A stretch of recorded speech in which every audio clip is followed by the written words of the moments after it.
this in a minute. It should be good. It's cuffing season, y'all. Woo! February means it is cuffing season. Who got them a little boo real quick? Who about to buy some flowers for somebody? Or you got some, sweet tarts or something like that. You got a little boo. It's February, cold outside, Well, that's cool. So that is why we had to bring the B.A.E series back. Yes. For you all that was here last year, you all know what B.A.E may stand for. Anybody can remember what B.A.E stands for? What you got? I saw you look at the screen. That's how you win in life, Use your resources. Use your resources. It's also called cheating in school. But in real life, you're supposed to use your resources. So I appreciate that, my brother. Appreciate that. Before anyone else. Just next time, don't look dead at the screen and give me the answer. Just look away. You should have got it, and then, so you gave it away. This series can be summed up in two sayings, Number one, ain't no B.A.E if God ain't B.A.E. Ain't no B.A.E if God ain't B.A.E. That's right. And number two, if God isn't before anyone else, then you can't fully love anyone else. That's true. How can you love if you're not loving God, who is love? You can't love without love. You can't love without, that's why I love you, huh? Yeah, we about to, we married too, so we can be cuffed up. Yeah, we could do whatever we want. Sorry, y'all guys. Looking at it a little too chill. We just meant high-fiving. Yeah, woohoo, yeah. But I'm super excited about today's message because, y'all, we've had to talk about a juicy story. Y'all, in the Bible, it's some scandalous stories. And this story in Hosea is the juiciest of them all, I think. I remember when I first heard it in high school, I was like, oh my God. I ain't gonna lie. It is. It's a scandalous, juicy, interesting story, but it really is all about God's love for us. That's what I love about it. It's better than some TV shows that y'all be watching. This joint right here. Y'all be watching Power. This joint right here is better than Power. Y'all watch Power. This is more powerful. Nobody. Ooh, bars. Y'all watch Scandal. This is a little more scandalous. Nobody watches Power anymore, though. So okay. Cool. But before we start, let's lay a little bit of groundwork, right? Let's lay a little bit of groundwork so that everybody's on the same page. The Bible calls his people, God's people, he calls the church. Anybody heard that before? We are the church. This is church, but we are the church. Somebody say, we are the church. We are the church. Say, I am the church. I am the church. And so God married the church, and he also calls us his bride. Has anybody in here heard that we are his bride? Fellas, it may sound weird, but the bride of Christ. We Jesus' bride, right? It is what it is, right? Collectively. Jesus is the groom. We are the bride. Jesus is the what? We are the what? We are the bride. And so it states that we are married to who? To Christ. We're married to who? Jesus. We are married to Jesus. Let's just make that very clear up front. Right. And I love this story because it talks about God's marriage and connection to the people of Israel. You guys know back in the Old Testament, that is who God first decided to show himself through. But this is about their covenant. And I love that word covenant because that's a marriage word. That's what we did. That's what we have. We have a covenant. We stood up before God and made promises. Or vows. And vows. Yeah. Saying certain things. Yeah. So he makes this covenant with the people of Israel, and they are breaking the covenant. And we're about to see what God has decided to do about that. So we're going to start in Hosea. That is the name of the book. Chapter 1, and we're going to go to verse 2. Verse 2, I see some people flipping. I'll give you a chance. Y'all, this is juicy. Watch. Y'all going to be shook. I ain't going to lie. This is probably one of the best stories in the Bible. It is. It's such a good story. Y'all ready? Just because the first time God spoke to Hosea, he said, find a whore and marry her. Oh! This in the Bible. This in the Bible. He said, find a whore and marry her. Make this whore the mother of your children. And this is why I'm asking you to do this. This whole country has become a whorehouse, unfaithful to me, God. So let's just make this clear, right? This is I told y'all it's scandalous. Y'all thought I was playing. God is saying, Hosea, I want you to be a symbol of me. I want you to go out and marry a whore because that is what it's like for me to be married to my people. Jeez. Go and marry a whore because I want you to represent me in my connection and my marriage to the people. He said, this whole country has become unfaithful to me. You're like a cheating wife, unfaithful to me. So I want you to go do that and represent that. That right there off bat is like crazy. God just told this man to go marry a thought. Like, not just go mess with one, but go marry one. Like that God would joint. tell you to mess with one. No, we're not. Not that God would say that. God wouldn't tell you to go mess with one anyway. But he's saying go marry one. Like, it is crazy. It's crazy. But something that we can take from this off rip, since the whole thing about is God being B.A.E. before anyone else, keeping God B.A.E. The first thing, if we want to make God B.A.E., we must first obey. Ha ha ha. We must first obey. I thought it was smooth. Haters, y'all are hating. But chill. You doing too much. You looking too far into it. She's like, Obedience is important to God. Being obedient is like really important to God. If you want to make God B.A.E., we have to first, we got to obey. Yeah, because Hosea actually did what God said and married her. Yeah, he obeyed, right? Even though this was something crazy. In John 14:15, Jesus says it like this. If you love me, who can finish that off? If you love me, he said, if you love me at all, you're going to listen to what I have to say. Yeah.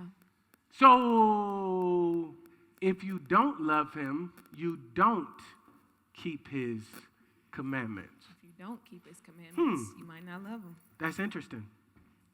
Hosea loved, respected, and feared God so much that he did something in his generation that was outrageous, right? Let's just think about it.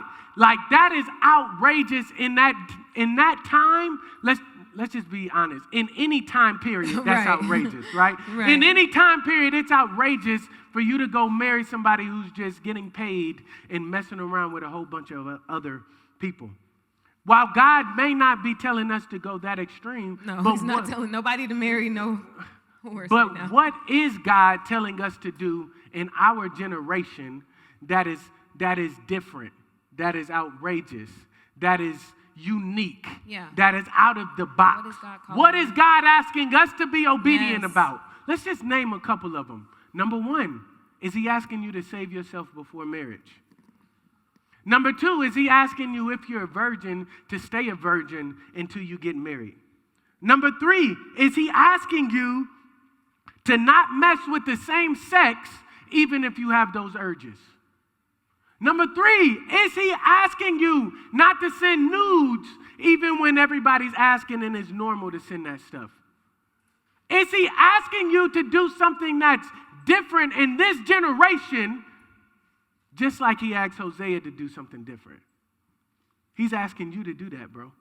He's asking, you specifically. And he's like, bruh, that's why I don't like coming here. But he's asking you to do something different, something that's called obedience. That's right. And he was obedient. He went and married her. So let's continue in verse 3, that same chapter 1 of Hosea. So Hosea did it. He picked Gomer, daughter of B.A.E., and she got pregnant and gave him a son.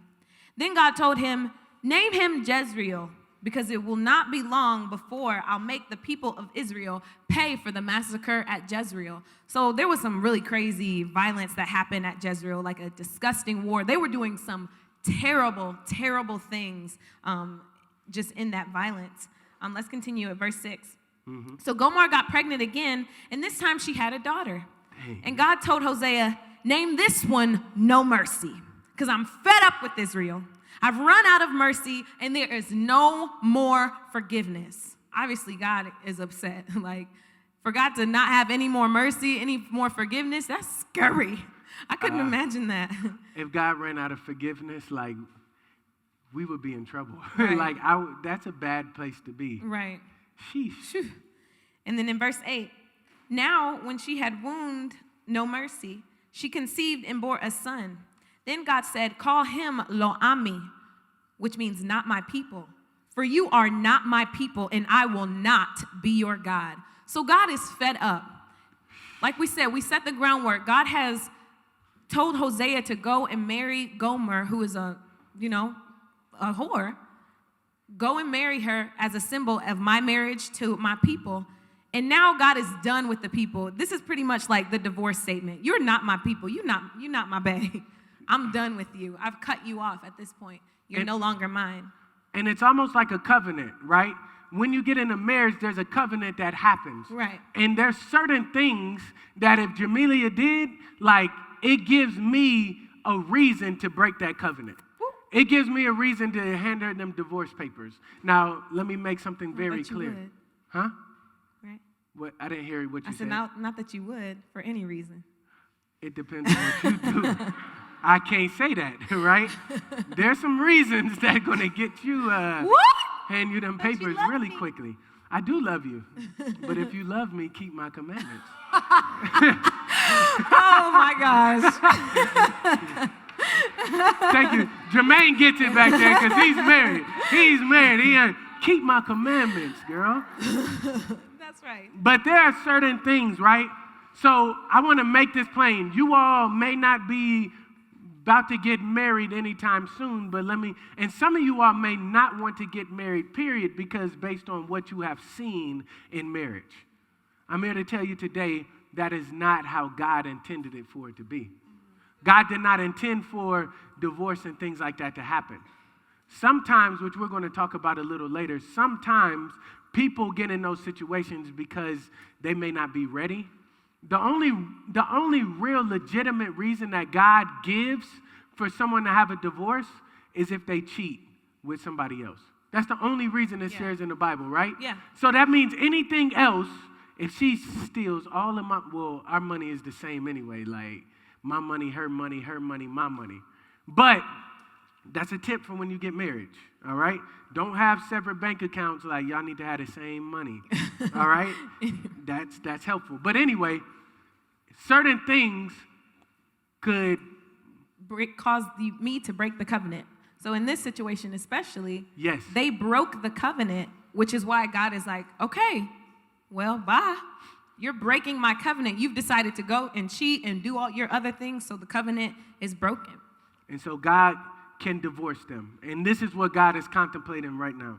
So let's fast forward to Hosea 2:8. This is what God was saying to Gomer's children, which is symbolic of his children or us, the children of God, right? Gomer represents Israel or God's people, and Hosea represents God. So Hosea 2:8 says this: bring charges against your mother. Bring charges, for she is not my wife, nor am I her husband. Let her put away her harlotries from her sight, her adulteries from between her breast, lest I strip her naked and expose her, as in the day she was born, and make her like a wilderness, and set her like a dry land, and slay her with thirst. God is like pretty pissed off. This man said, like, I'm about to expose you and just in front of everybody. You. This man said he's going to make her butt naked in front of everybody. Like in a sense of he's going to expose everything that Make you've her been, vulnerable, make you unable to vulnerable, be expose protected. everything, expose everything that you've been hiding. So, God's people have been unfaithful, and then he says, I will slay her with thirst. And so when we think of thirst, you think of people being thirsty, right? I always think of these emojis, right? This is exactly what I think of when somebody is thirsty or a thirst bucket, right? The definition of thirsty, for you all that may not know, according to Urban Dictionary, it says, too eager to get something, especially play. Desperate. This is what it means to be thirsty, and God is saying that he's going to slay her with thirst. I think this is really, really funny right here. People are thirsty or a thirst trap because there is something missing that internally satisfies. Check this out. People are thirsty or a thirst trap because something is missing that internally satisfies. A deep thirst comes from a disconnection issue. People that are thirsty in life, it comes from a disconnection issue. Just like God said, I'm about to disconnect from them and make them thirsty, sometimes we disconnect from God, and that's why some of us be extra thirsty out here. Talk about it. And when you thirsty, you do crazy things. Has anybody seen, like, you do crazy things when you thirsty, right? Like, let's just use the natural stuff. If you're in a desert and you're really thirsty and you have no water, people drink their own pee. People drink their piss because they that thirsty. Think about it, right? If you thirsty and you ain't got no cactuses to cut open, you ain't got no water bottles, you ain't got nothing to drink, and you going on day 3 and no water, and you got some urine and you thirsty, you got urine and you thirsty, you going to drink that urine. Survivor does, he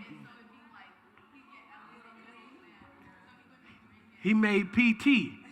He boiled the pee to make PT, to clean it out a little bit. It is nasty, but people do crazy things when they thirsty. Just like somebody will drink piss, and you know, like, urine is toxins. They're toxins that you're drinking. Like, urine cleans, it's toxins. That's why certain people, when they thirsty in life, they invite toxic people into their life. Oh. Like, you invite toxic people in your life, and you start doing crazy things as well. You start sending pics that you know you shouldn't be sending. Because you what? Saying things you know you wouldn't say. You thirsty. You start going after people. You start going after people that, let's just be honest. Let's just keep it 100, but ugly. You don't need to be with them at all. But you so thirsty that you'll talk to anybody. You so thirsty that it don't matter if his breath stink. It don't matter if her breath, it do not matter. You thirsty though. So you looking for love in all the wrong places. All the wrong places. And in reality, where do you need to get that love from, Bailey? God. If you're not getting it from God, then you missing. That's you right. Missing. And so Sprite has a very nice quote that says, obey your thirst. Obey. I just tied that back in. Like, obey. Chill, bro. Like, I love that. Yeah, I do too. You're funny. Obey your thirst. What are we truly thirsty for? Ooh. Not Sprite, no. It's not Coke products. Not Coca-Cola, my brother. You're thirsty for God. Yes. All human beings have an emptiness on the inside, and only God can fulfill. That's the only way to quench that thirst. And what Jesus says, that he has living water. Yes. That you'll never thirst again. Some of y'all thirsty because you ain't drinking from that living water. That's good. That's good. You can go on because I just went a little over. Well, I was thinking about that scripture that you just read with God is like, I'm going to expose you. I'm done with you. This is awful. Literally, I love this book so much because it's depicting God as this broken-hearted husband.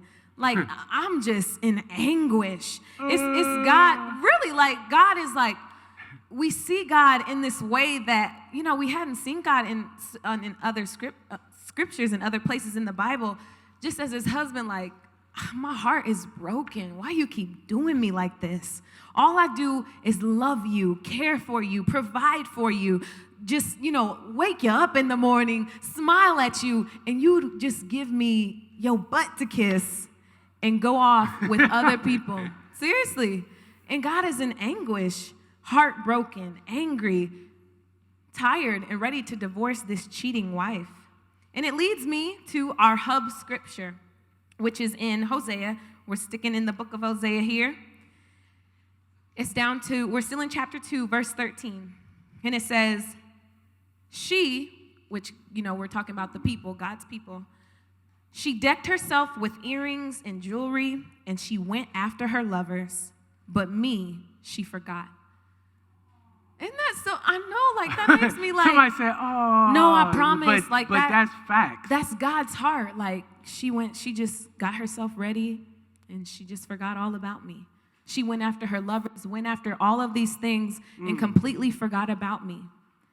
That makes me ask the question, like, what are we going after and forgetting about God? What is it that we are going after, seeking after, and just leaving God in the dust? What are we putting before God? Because God sees that, and it breaks God's heart. He's sitting there heartbroken. Me, she forgot. That is wild right there. Like, it's wild how God is really, like, showing his emotions to us human beings. He's, like, letting you know, like, yo, you have feelings because I have feelings. Like, you have now all emotions don't come from God. Let's just make that clear. But certain emotions, you get them because God has them. And so God is really like a compassionate person. Yeah. And he longs for us, his wife, to be in right relationship with him. Right. It's almost like me and Jamelia, right? Yeah. Like, I love for my wife to, not just be faithful to me, because that's like bare minimum, you know? If I'm just not cheating on you. Yeah, that's it. Would it be a good relationship if it's like she's just not cheating on me? Yeah. That's the only thing. It's just I'm not cheating. It's like she's not cheating on. Would that be a good relationship? It's like, needs a little more, right? You need more than that. And sometimes we, like, the bare minimum that we do is, how can I word this? I'm not really sinning. I'm not really doing that much stuff wrong. Right. That's how we treat God in our relationship. I'm not really doing that bad. But it requires much more. Yeah, God is asking more for us than just not sinning. Those are like baby steps to a relationship. Yeah. Exactly. You can just say you're a good person, and good people don't get in the heaven. Yeah, not just because you're good. That's not the point. And this is why we call this series the B.A.E. series. Yes. Before anyone else. God needs to be before anyone else. Or anything. Anyone or anything, yeah. Yeah. What are we going after that puts God second? Whew. What are we going after that puts him second? Is it our sports? Is he second because of our sport? Is he second because of our education? Is he second because of our boyfriend or girlfriend? Is he second because of our phones or social media? Is he second because of the music we listen to? Is he second because of whatever it is? Is he second because of Fortnite? Is he second because of 2K? What is he second in? He doesn't want to be second to nothing. No. God wants to be first in our life. Sean, he wants to be first in our life. He doesn't want to be second to us being popular. He wants to be first, completely first. Yeah. We don't realize that we're the whores. We don't realize that God is calling us the whores in this scripture. We just had an usher walk in like, what is he preaching about?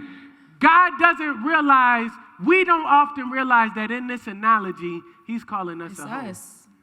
What are we cheating on? How are we cheating on God? How are we cheating on God? Whew. How are we cheating on God, Chidima? What are we doing to cheat on him? Yeah. It's crazy because we cheat on him all the time, but yet he still loves us and he still pursues us. Yeah. And it's wild what God is about to tell Hosea to do. This is wild what he's about to tell him to do. Yeah. So Hosea chapter 3. Then God ordered me, start. This is Hosea talking. Yeah, yeah. Then God ordered me, talking Hosea, right? Start all over. Love your wife again. Your wife who's in bed with her latest boyfriend. Your cheating wife. Love her. First off. Wait!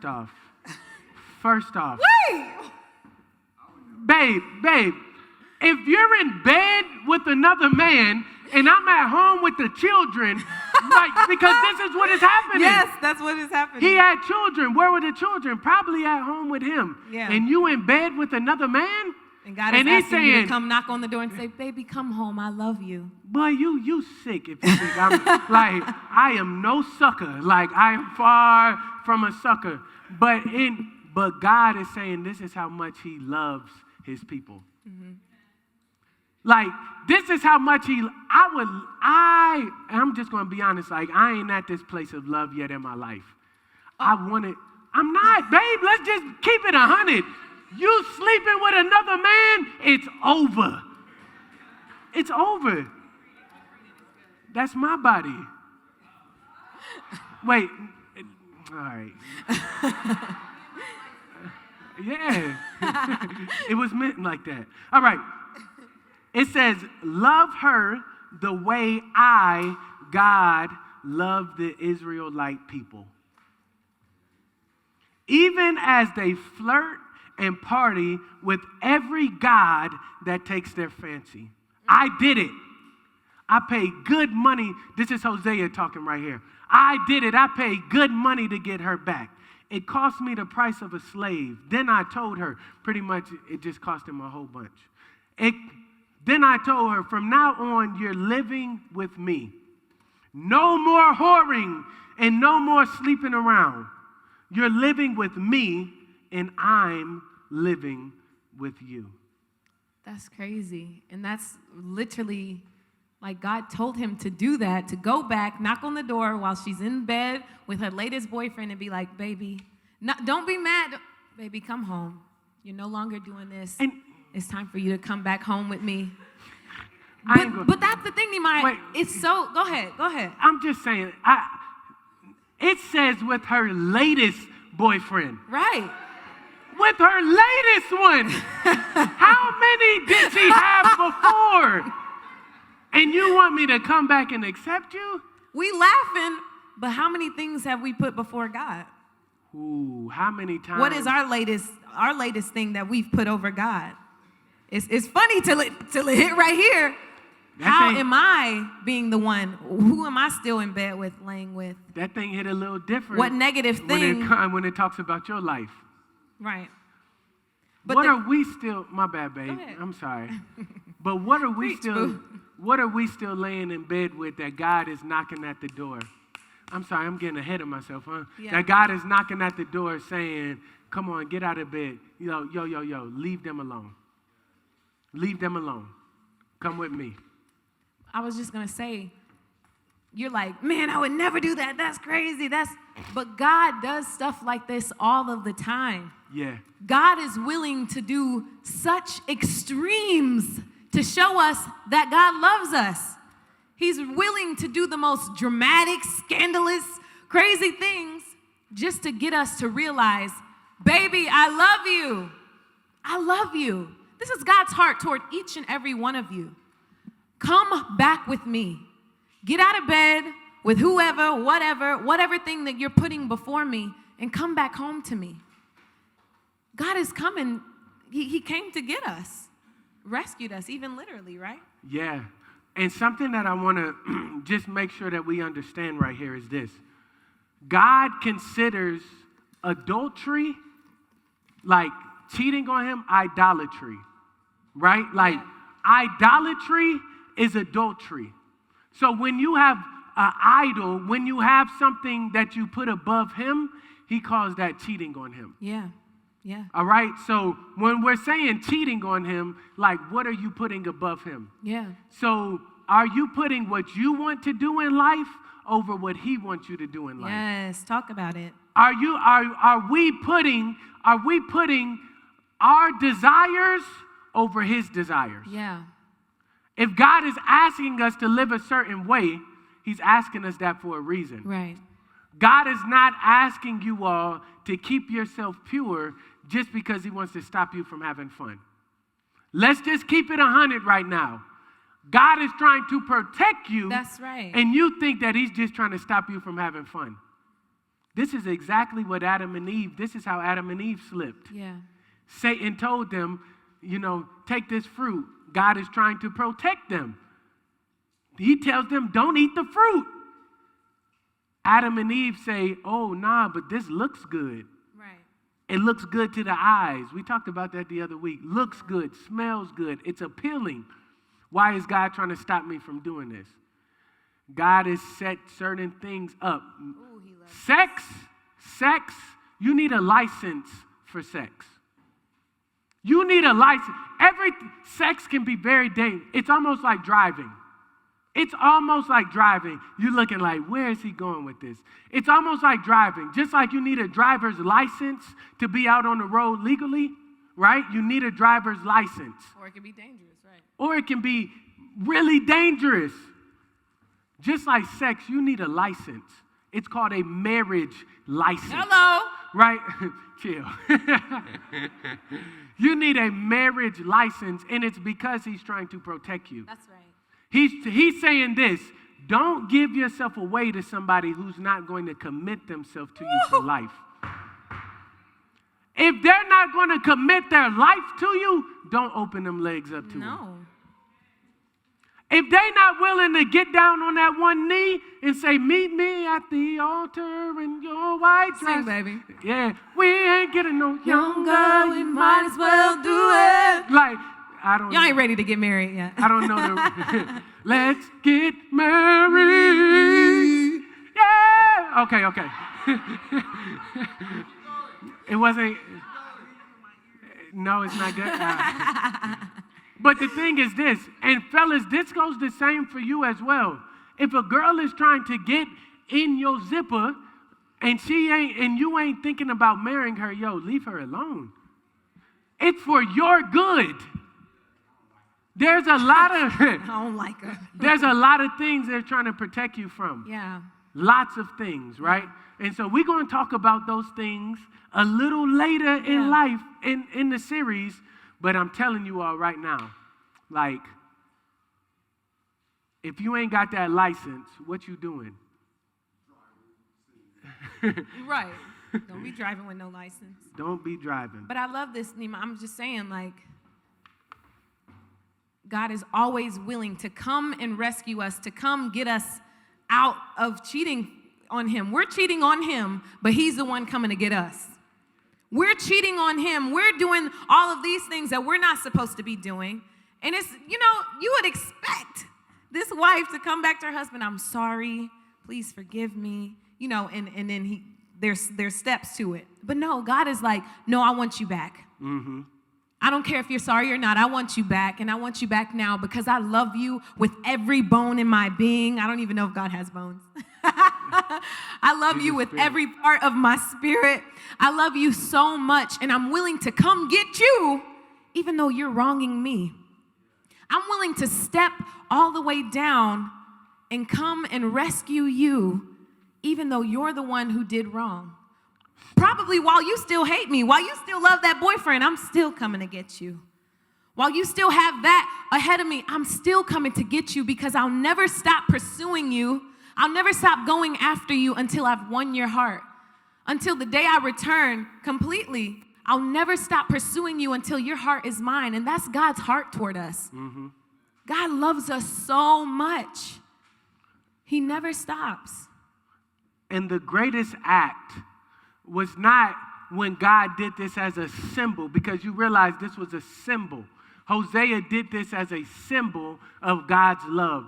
The greatest act of all time was not when it was a symbol, but when Jesus came down, literally came down on the earth. This was God proving his love towards humanity. Yeah. He's saying, even though all of humanity has cheated on me their entire life, I'm going to come down as Jesus Christ and die on the cross from them. Yeah. I'm going to die even though I did nothing wrong. Yeah. Even though they cheated on me, I'm going to come down and get beat to get them back. Whew, that's the that price is some Jesus crazy, paid. just hold it for me. That is some crazy love when Jesus came down for his bride. Yeah. We are his bride. Yeah.